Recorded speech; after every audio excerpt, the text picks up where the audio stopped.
Bienvenue dans cette nouvelle vidéo. Alors aujourd'hui, je vous en avais déjà parlé, donc je voudrais faire le petit bilan de ces 3 jours que j'ai fait en mode avocate nomade. Donc là, vous pouvez voir, je suis rentrée chez moi, mais j'ai pas encore rejoint mon bureau. Voilà, je fais la petite vidéo de chez moi. Donc aujourd'hui, ce que je voulais partager avec vous, c'était le petit bilan de cette expérience. Voilà, je vais vous donner les points positifs, les points négatifs et puis ce que j'en retire pour le futur, pour la suite. Donc les points positifs, d'abord, je trouvais que voilà, d'être à l'étranger, ça m'a toujours fait ça, même quand je partais en vacances. Je trouve que changer de cadre de travail, changer d'environnement, de son quotidien, ça permet de renouveler les idées, ça permet de voir les choses sous un angle différent et ça c'est hyper positif. D'ailleurs voilà, ça m'a donné plein d'idées pour des nouvelles vidéos, pour des nouveaux services, pour des nouvelles choses que je peux faire et d'ailleurs je vous en parlerai demain dans la prochaine vidéo, une petite surprise donc. Et donc ça c'est hyper positif. L'autre point positif c'est que ça rend le travail routinier, on va dire, un peu plus agréable parce que voilà, d'être dans un cadre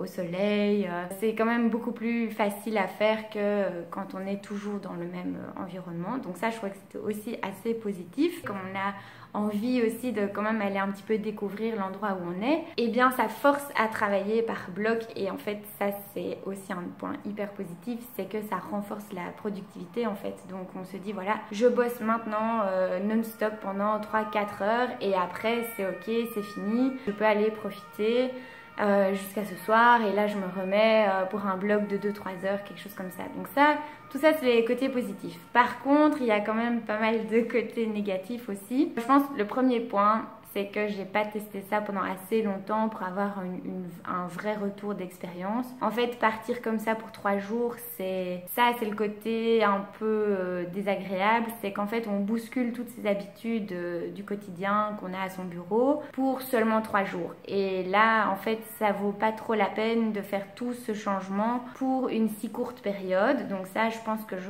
referai pas ça comme ça. Si je pars à l'étranger pour 3 jours, je ferai un vrai break de créativité. Voilà, mais pas en mode je continue comme si j'étais chez moi et je continue à travailler. Ça c'est pour une si courte période pas trop, ça vaut pas trop la peine je trouve. Donc il y avait ça et puis surtout aussi que en fait quand on est à son bureau on a quand même des bonnes habitudes, on a tout son matériel, on a son confort. Par exemple moi quand je dois rédiger des contrats, je travaille avec 2 écrans, c'est quand même hyper pratique pour la lisibilité, ça aide à la lecture, c'est beaucoup plus confortable. Même chose pour les vidéos, j'ai mon petit studio YouTube, j'ai mon micro, j'ai ma lumière. Bon voilà, ici c'est un peu random, je sais pas la qualité des vidéos, je trouve ça se sent quand même. Par exemple dans quelques vidéos passées, il y avait des bruits de fond, des enfants, ce genre de choses.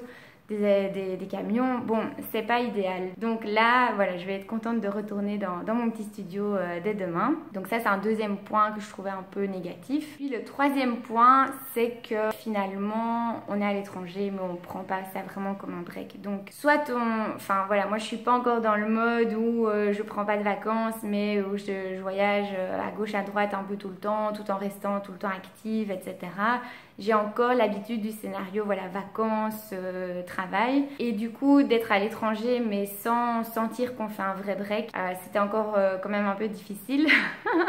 Donc ça c'est le dernier désavantage, mais encore une fois c'est peut-être parce que j'ai testé que 3 jours. Donc voilà, ça c'était un peu les pour et les contre de cette expérience. Je suis quand même contente de l'avoir faite. C'était 3 jours assez chouettes finalement et ça permet justement d'avancer. Si on rêve de quelque chose et qu'au final on teste jamais, même sur une petite période, ça sert à rien. Donc ici j'étais très contente de faire le test, de l'avoir partagé avec vous, c'était aussi très chouette. Maintenant je pense que la prochaine fois je testerai peut-être sur une plus longue période. Je sais pas si j'aurai l'occasion de le faire parce que voilà, comme j'ai dit tout à l'heure, il y a quand même ce confort de son cabinet qui est ici. Moi mon cabinet est à Bruxelles, donc c'est quand même assez agréable de travailler de son bureau. Donc je ne sais pas pour la suite, on verra. Par contre, je pense que ce que je ferai plus souvent, c'est de faire des mini-retraites créatives, on va dire, pour justement renouveler un peu les idées, voir un peu les services sous un autre angle, voir ce que je peux améliorer, voir ce que je peux apporter en plus, etc. Finalement, je pense qu'il y a aussi le fait qu'on ne peut pas s'improviser nomade comme ça du jour au lendemain. Si on veut que ça devienne réaliste, il faut mettre en place toute une série de choses, toute une série d'outils dans sa manière d'être organisé, s'organiser dans sa manière de travailler pour justement rendre ça faisable. Donc bien évidemment, il faut avoir tous ces outils informatisés, avoir sa bibliothèque disponible en ligne, avoir ses dossiers dans le cloud, etc.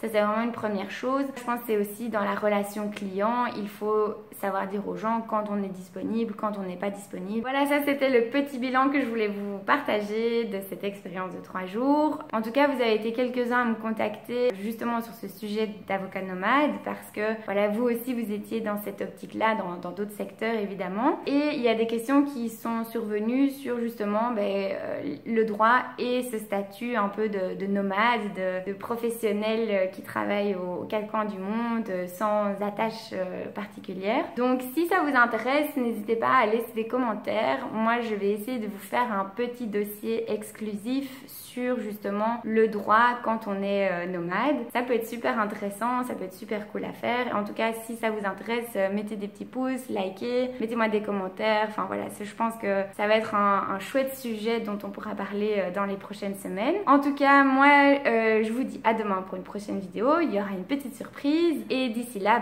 likez les vidéos, partagez, abonnez-vous à la chaîne. N'oubliez pas non plus, comprendre, c'est déjà avancé. À demain, ciao!